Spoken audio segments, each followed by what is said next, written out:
Oremos, meus irmãos.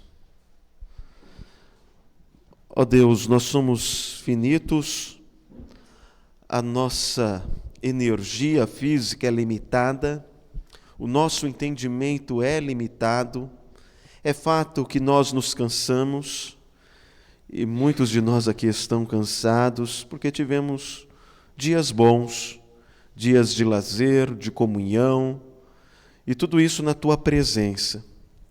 Somos falhos, mas contamos com o Teu perdão, que é reverberado também em nossos irmãos quando erramos. E nós queremos, ó Deus, à luz de tudo isso, que o Senhor nos revista de energia e nos dê a concentração ideal para que agora ouçamos a Tua palavra. Portanto, ó Deus, que o Senhor mesmo esteja nos atraindo para Ti, para que aproveitemos as oportunidades que o Senhor nos dá para estarmos a cada dia mais ao Teu lado, Senhor. Portanto, ó Deus, dai-nos ânimo, dai-nos alegria, gratidão, desejo, anelo de ouvir a Tua palavra agora, na certeza de que o Senhor quer nos instruir, quer nos guiar. Então, que não sejamos negligentes ao ouvir a exposição da Tua Santa Palavra, antes que a recebamos com alegria, com regozijo, e que saiamos daqui comprometidos a viver o Teu Santo Evangelho. Dai-nos, Senhor, portanto, aquilo que nós precisamos para absorvermos a Tua Santa Palavra e também para praticarmos. Confiados em Ti, agora rogamos mais uma vez a Tua capacitação sobre a vida do Tiago e sobre a nossa vida, para que, concentrados, ouçamos a voz do bom pastor. Em nome de Jesus oramos. Amém.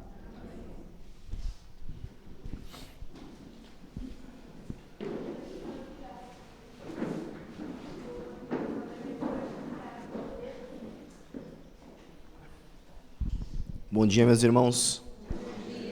Convido-os a abrirem a Bíblia. No livro de João, capítulo 14, nós leremos do verso 1 até o verso 6. João 14, do verso 1 ao verso 6.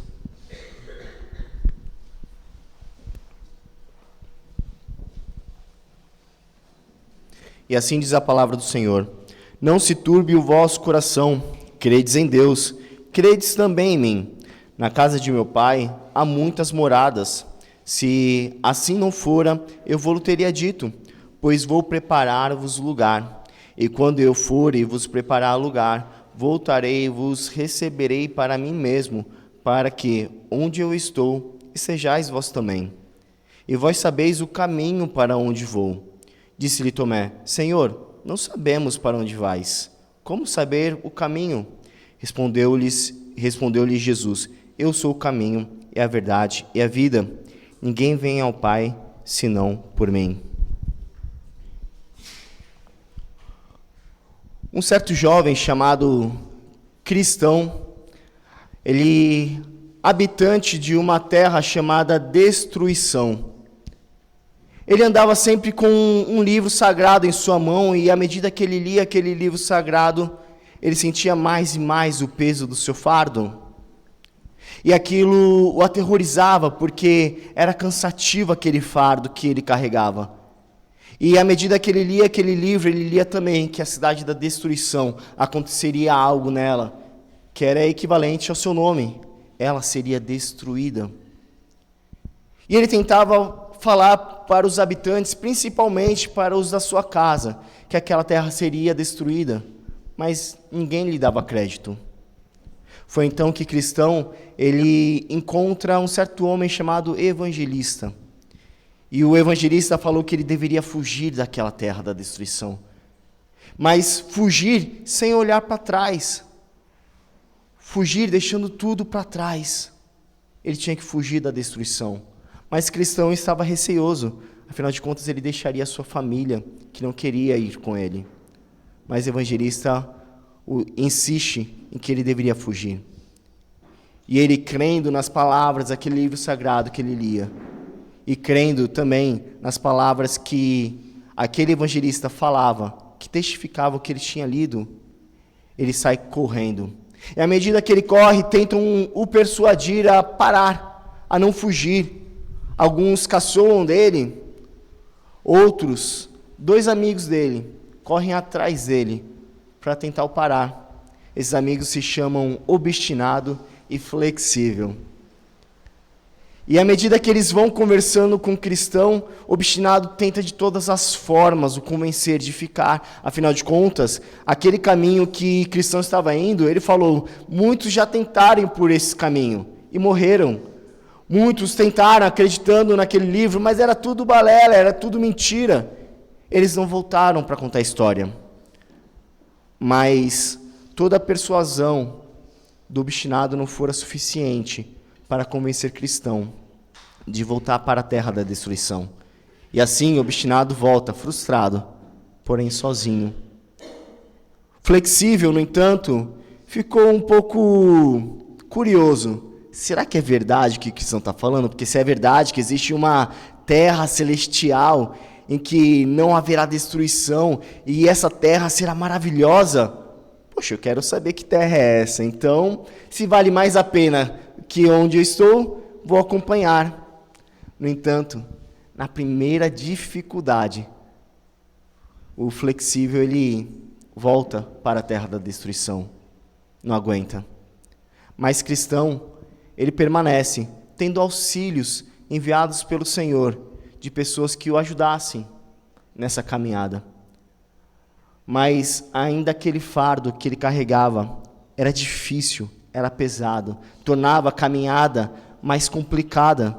Afinal de contas, era pesado demais e o cansava. Até o momento que o cristão ele se depara com a cruz. E ao se deparar com a cruz de Cristo, aquele fardo que era pesado cai. Não porque ele conseguiu tirar aquele fardo, mas porque aquela cruz tirou aquele fardo dele. E quando você está lendo essa história, que foi escrita por John Bunyan, chamado O Peregrino, você pensa, ora, agora que ele encontrou a cruz, o caminho será bem tranquilo. Nada disso. O cristão ele continua tendo vários desafios. Ora, ele está andando no caminho, mas ele pega um pequeno atalho, ele se frustra, ele passa por dificuldades. Ora, mesmo seguindo no caminho, ele encontra dificuldades por estar no caminho, afinal de contas o caminho era estreito. Mas cristão permanece. Lembro-me quando eu li esse livro pela primeira vez, quando eu cheguei no final, a história de Peregrino, ele passa por um rio. E esse rio era um rio denso, mas era o último obstáculo para ele chegar até a terra celestial. Enquanto ele está atravessando o rio, ele começa a se afogar e ele tenta, ele se esforça, é difícil o caminho, mas ele vai até o fim, ele permanece, ele persiste, ele sai vitorioso. Eu lembro quando eu estava lendo, eu tinha até falta de ar pelo afogamento de Peregrino, de tão envolvente que era aquela história. Mas aquela história, ela era envolvente por um motivo, e um motivo que todos nós compartilhamos. A história do peregrino também é a nossa história de caminhada. É a nossa história de caminhada em que nos deparamos com o livro sagrado. É a história, nossa história, porque nós reconhecemos, a partir das Escrituras, os danos que o pecado causa em nossa vida. E aquele fardo que nós carregávamos era tão pesado que nós não éramos capazes de carregar. Lembro-me que na minha conversão, eu tinha 15 anos de idade quando me converti, mas aos 14, esse fardo começou a pesar em minhas costas. Apesar de eu ir à igreja desde pequeno com a minha mãe, eu não tinha ainda entendido a verdade sobre o Evangelho. Mas aos 14 anos, o fardo começou a ficar pesado. E eu comecei a entrar numa angústia tal que eu me vi sem saída. Eu precisava de alguém que tirasse esse fardo. E eu encontrei isso em Cristo Jesus. Ele tirou o meu fardo. E eu creio que essa também seja a história de muitos aqui, em que o fardo pesou. E que Cristo, Ele tirou o fardo. E esse texto aqui, ele é bem interessante, porque ele conta a nossa história, no sentido de que quando Jesus fala, eu sou o caminho, a verdade e a vida, muitos estudiosos, eles entendem que Jesus está falando que ele é o começo, ele é o meio, ele é o fim. Como se Jesus fosse o caminho, ele fosse a jornada, que é o percurso do caminho, mas ele fosse o destino também. E olha só que interessante, Jesus ele começa o texto no primeiro verso falando, não se turbe o vosso coração, credes em Deus, credes também em mim. E aqui esse não se turbe o vosso coração é como alguém que está andando sem rumo, mas Jesus está dando um rumo, fala, ó, não se preocupe, não se turbe o vosso coração. Você não está mais sem rumo, credes em mim. Você não está andando sozinho, abandonados. Crede em mim. Tanto é que na continuidade ele fala, na casa de meu pai há muitas moradas. Se assim não for, eu vou-lhe teria dito, pois vou preparar-vos lugar. Perceba, nós não precisamos ficar temerosos ou ansiosos, achando que nós não teremos onde habitar. Jesus ele está nos dando esse conforto de que certamente vocês têm lugar, porque sou eu mesmo que estou preparando. E o texto continua, e quando eu for e vos preparar lugar, voltarei e vos receberei para mim mesmo, para que, onde eu estou, estejais vós também. E aqui é bem interessante que Jesus fala, e vós sabeis o caminho para onde vou. E Tomé, eles questionam o Senhor, fala, Senhor, não sabemos para onde vais, como saber o caminho? Olha só que interessante, Tomé que andava com Jesus, ele fala, Senhor, você está falando isso, está falando que nós sabemos o caminho para esse lugar que você está preparando, mas nós não sabemos o caminho. Que caminho é esse? É aqui que nós entramos no texto que é o tema dessa manhã. Jesus fala, eu sou o caminho e a verdade e a vida. Ninguém vem ao Pai senão por mim. Eu sou o caminho, eu sou a jornada, eu sou o destino, eu sou o início, eu sou o meio, eu sou o fim. E o caminho é bem interessante porque Jesus ele é a única porta, é o único mediador, é o único caminho. Por mais que nos ofereçam outros caminhos e outros mediadores, certamente só Jesus é o caminho verdadeiro. E você percebe que nos é oferecido vários mediadores. Nós temos muita influência do catolicismo em nossa cultura. E o catolicismo tem diversos outros mediadores. Os santos são mediadores entre nós e Deus. Ou outras religiões também tentam colocar outros mediadores.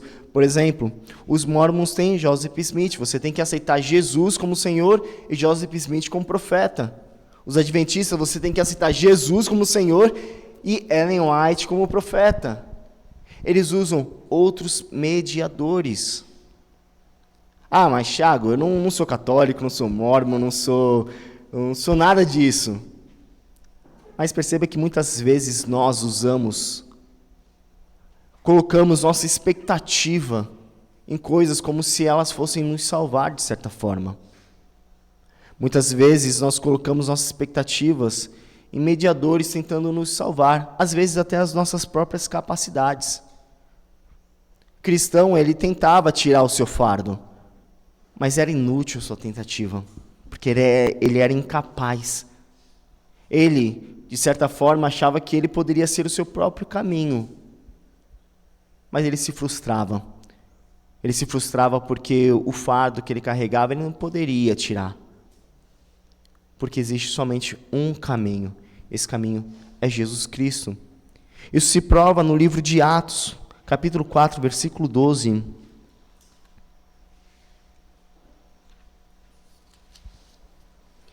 Que diz o seguinte: e não há salvação em nenhum outro, porque abaixo do céu não existe nenhum outro nome dado entre os homens pelo qual importa que sejamos salvos. Ou seja, a salvação ela reside apenas em Cristo Jesus.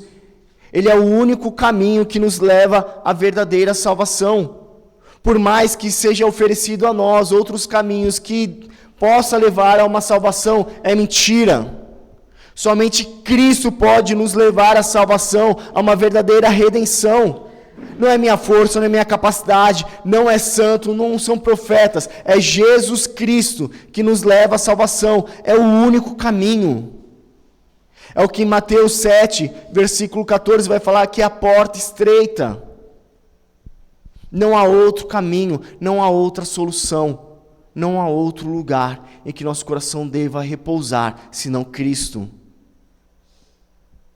Por mais que sejam oferecidos outros caminhos, nós sabemos que existem apenas dois. Um que leva à salvação e outro que leva à eterna perdição. Mas Jesus, ele nos mostra que ele é o caminho que nos leva à salvação e nós devemos olhar para ele. Nós devemos entrar pela porta estreita, o que fala no livro de Mateus. E abra comigo, Mateus 7, verso 14.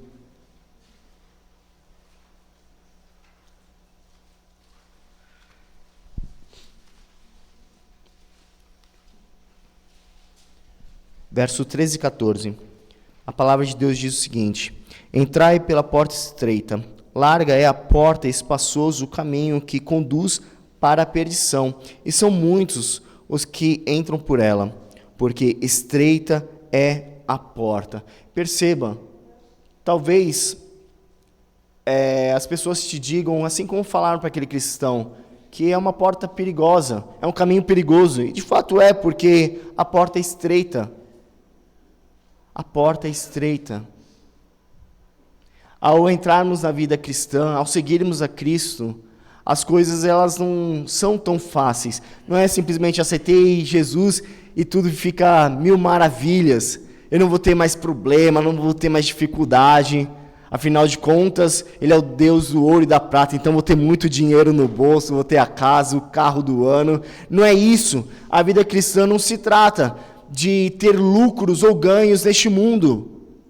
A porta é estreita. Não se trata de eu ser um vencedor na perspectiva deste mundo. A porta é estreita. Isso significa que teremos dificuldades, sim. Teremos problemas, sim. Teremos perseguições, sim. A porta é estreita. Mas é o caminho seguro. Na verdade, é o único caminho que nos leva à segurança, que é a salvação. Mas ele também fala da jornada, porque ele é o caminho, ele é a verdade também. E aqui, continuando o verso 14 de Mateus 7, fala o seguinte: e apertado o caminho que conduz para a vida, e são poucos os que acertam com ela. A porta é estreita, mas o caminho também ele é difícil. E você já deve ter provado isso, porque afinal de contas, nós sofremos algumas perseguições contra a nossa fé, tentando nos persuadir a abandonar o que cremos.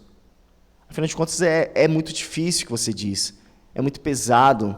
Como assim eu não posso fazer o que me faz bem, eu não posso fazer qualquer coisa, afinal de contas, se isso me faz feliz, que mal tem?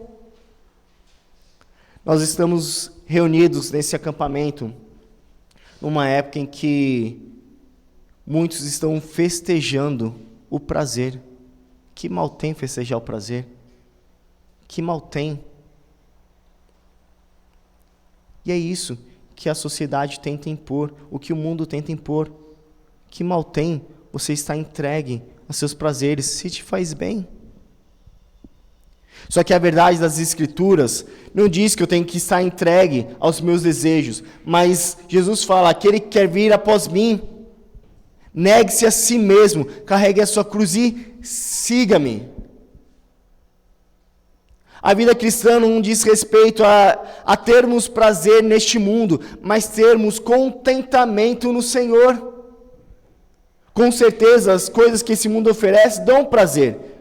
Se assim não fosse, as pessoas não escolheriam essas coisas, mas são prazeres momentâneos, prazeres que vêm e acabam e levam à destruição. É o pecado que vem, te dá prazer, mas leva à destruição. A tentação, ela vem.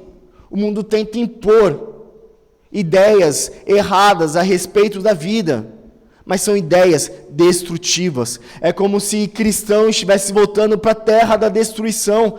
Ao aceitarmos tais ideias, nós nos desviamos do caminho, tentando pegar um atalho. Eu quero chegar na salvação, mas esse atalho aqui, me dá mais prazer. Esse atalho aqui, me dá menos dor de cabeça. Esse atalho aqui dói menos. Mas a vida cristã não diz respeito a atalhos, a uma porta e a um caminho, apenas uma jornada que deve ser seguida. Essa jornada não pode ter caminhos curtos ou caminhos mais fáceis, é uma única jornada, nós temos que seguir por ela. E nessa jornada nós temos a verdade, que é a verdade das Escrituras, é o que nos guia durante essa jornada. E nessa verdade nós devemos repousar e meditar de dia e de noite. Em Josué 1,8 diz: não cesses de falar desse livro da lei, antes medite nele de dia e de noite, para fazer tudo quanto nele está escrito. Então prosperarás o seu caminho e serás bem-sucedido. É a palavra de Deus que nos guia, não são os conceitos deste mundo. E infelizmente, muitos cristãos, ou muitas pessoas que se dizem cristãs, têm deixado com que as mentiras vestidas de verdades deste mundo adentrem suas vidas e, pior ainda, entrem em suas igrejas. Muitos veem igrejas que adotaram já pecados como parte da comunhão.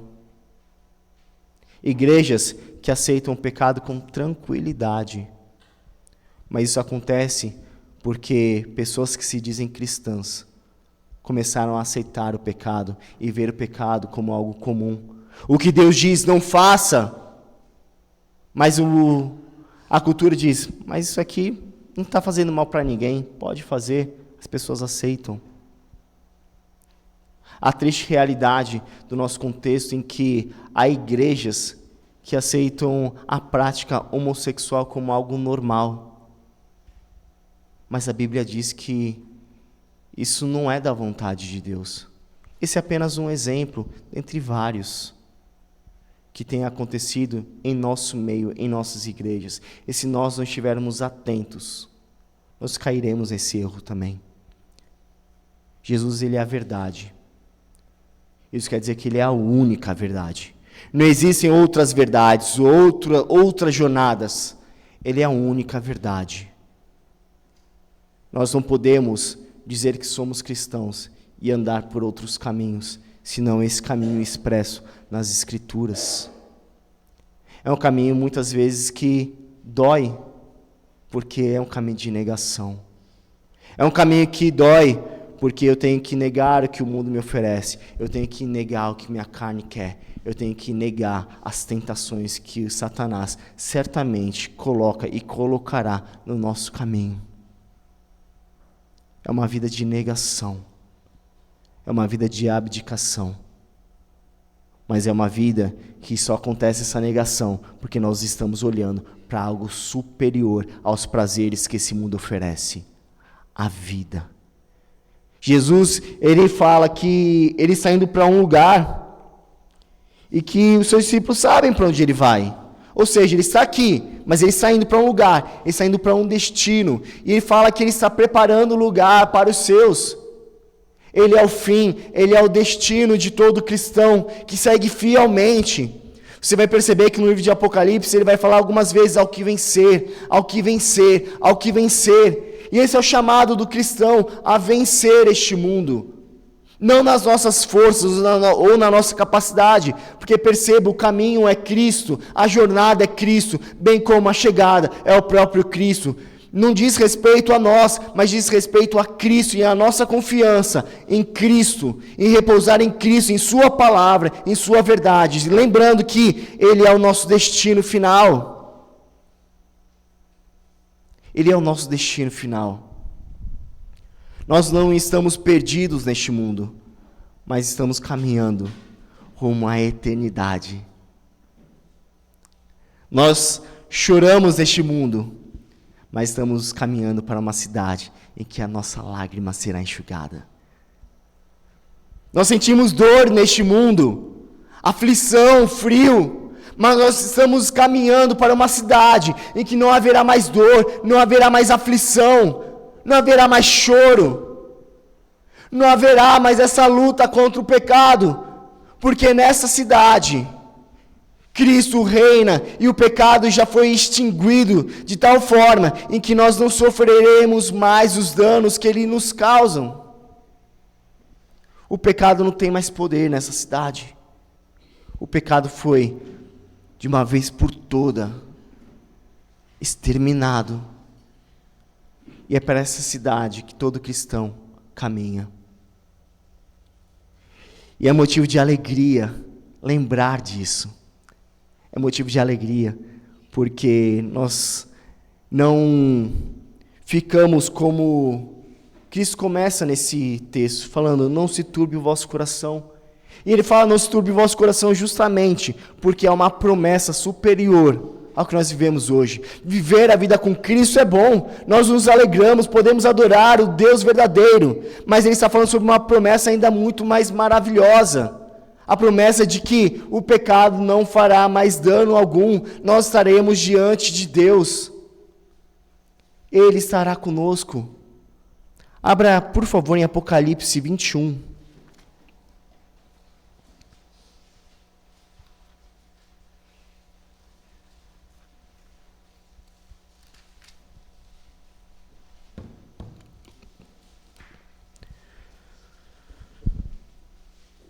Nós leremos do verso 1 ao verso 7. A palavra de Deus diz o seguinte: vi novo céu e nova terra, pois o primeiro céu e a primeira terra passaram e o mar já não existe. Vi também a cidade santa, a nova Jerusalém, que descia do céu, da parte de Deus, ataviada como noiva adornada para o seu esposo. Quando ouvi grande voz vinda do trono, dizendo: eis o tabernáculo de Deus com os homens. Deus habitará com eles, eles serão povos de Deus, e Deus mesmo estará com eles. Ele lhes enxugará dos olhos toda lágrima, e a morte já não existirá, já não haverá luto, nem pranto, nem dor, porque as primeiras coisas passaram. E aquele que está sentado no trono disse: eis que faço nova todas as coisas. E acrescentou: escreve, pois, essas palavras, porque essas palavras são fiéis e verdadeiras. E disse-me ainda: tudo está feito. Eu sou o alfa e o ômega, o princípio e o fim. Eu, a quem tem sede, darei de graça da fonte da água da vida. O vencedor herdará essas coisas, e eu lhe serei Deus, e ele me será filho. Nós estamos caminhando para essa cidade maravilhosa. Essa cidade que estaremos face a face com o nosso Senhor e Salvador Jesus Cristo. O dia que todo cristão anseia, certamente chegará. Esse dia será maravilhoso. Esse dia deve ser o nosso anseio. Nesse dia deve repousar na nossa mente e no nosso coração. Nós não devemos estar com o nosso coração aflito e ansioso pelas coisas deste mundo, porque nós sabemos que nos espera algo superior a este mundo, o novo céu e a nova terra, que teremos a presença do próprio Cristo, que será a nossa luz, que será o nosso guia para sempre. Nós teremos Ele por toda a eternidade, e essa é a alegria do cristão.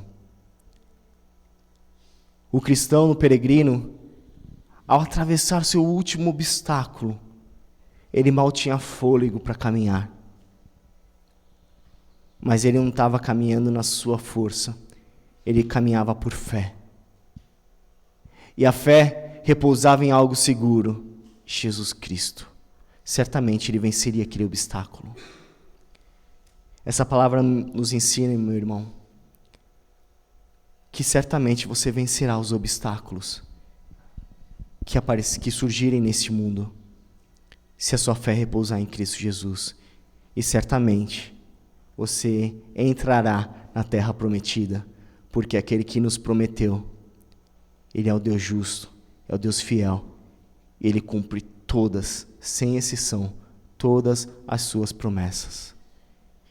Então que seu coração repouse seguro em Cristo e a sua vida expresse alegria por saber que o destino que você chegará é seguro, é certo e é maravilhoso. Oremos mais uma vez. Senhor, te agradecemos, ó Pai, por essa manhã. Te agradecemos por essa palavra que o Senhor tem ministrado ao nosso coração. Ensina-nos, ó Deus, a não ansiarmos pelas coisas deste mundo, mas ansiarmos pelo dia da sua vinda. O dia que o Senhor nos levará para essa morada maravilhosa e santa, o novo céu e a nova terra. Que o nosso coração, a nossa mente, os nossos olhos, ó Deus, esteja sempre focado em Cristo, lembrando que as suas promessas sempre se cumpriram e sempre se cumprirão, porque o Senhor é o Deus verdadeiro que não mente. Nós confiamos na tua palavra, Deus.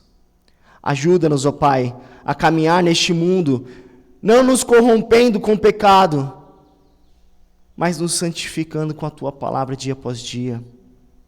Certamente o mundo nos oferecerá atalhos, caminhos que para nossa carne até são prazerosos, mas que certamente nos levam à morte.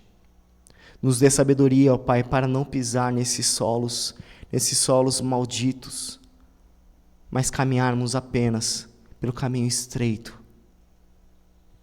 que o Senhor nos conduz para a salvação. Ajuda-nos, ó Pai, pois dependemos totalmente de Ti. Em nome de Cristo, aquele que é o caminho, a verdade e a vida, aquele que é o começo, o meio e o fim, que nós oramos. Amém.